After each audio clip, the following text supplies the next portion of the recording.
R15 version 4 model के इसमें अभी आए मेरे पास में। इसमें प्रॉब्लम है कि इग्निशन ऑन हो रहा, बाकी सारा राइट काम कर रहा है। इसका सेल्फ जैसे दे रहे हैं सेल्फ वर्क कर रहा है, लेकिन बाइक स्टार्ट नहीं हो रहा। तो इस सिचुएशन में ये पोजीशन में क्या करना है, कहाँ क्या चेक करना है, इस वीडियो पे बताएंगे। वीडियो देख के जाना, तब ये कि सारा प्रोसेस हम बताएंगे।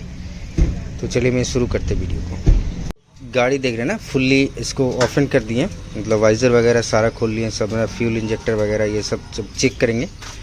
और इसमें क्या हुआ है, इसमें फॉल्ट पकड़ में आ गया है। ये सारा चीज़ जब खोल के देखें तो कुछ तार वायर है ना, चूहे ने काट दिया है। यहाँ पे देखिए, ये देखिए, और एक जगह फॉल्ट मिला है। यहाँ पे जो फ्यूल इंजेक्टर का केबल है, कहाँ दिख रहा नहीं है, यहाँ पे ये देखिए, इसको हटाओ। ये जो है ना, दोनों तार ये कटा हुआ है, दोनों तार नहीं, एक तार कटा हुआ, पूरा बिल्कुल कटा हुआ है। तो फिलहाल फॉल्ट तो समझ में आया है।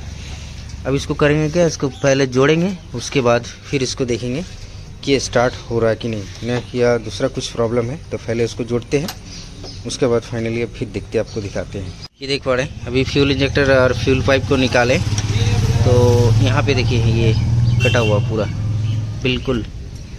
तो इसको पहले जॉइंट कर लेते हैं। ये इसका फ्यूल इंजेक्टर है।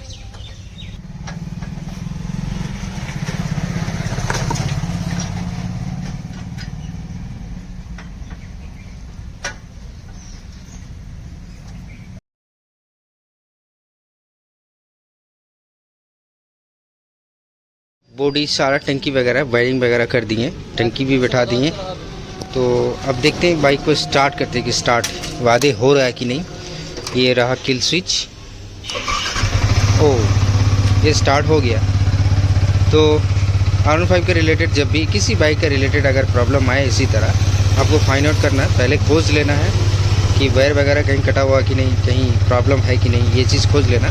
तो फॉल्ट पकड़ में आ जाएगा। उसके बाद में स्कैनर लगाना है। पहले स्कैनर नहीं लगाना है, लगा भी सकते हैं पहले, लेकिन पहले अपना तजुर्बा से इसको खोजना है कि फॉल्ट इसमें कहाँ पे हुआ है। देखिए, इसमें बिना स्कैनर लगाए हम इस फॉल्ट को फाइंड कर देंगे, ठीक है। अगर वीडियो में कुछ सीख पाएँ या तो समझ पाएँ तो वीडियो को चैनल को लाइक करें, और वीडियो को लाइक करें, और इसी तरह वीडियो हम लाते रहते हैं, ठीक है। तब तक के लिए बाय बाय।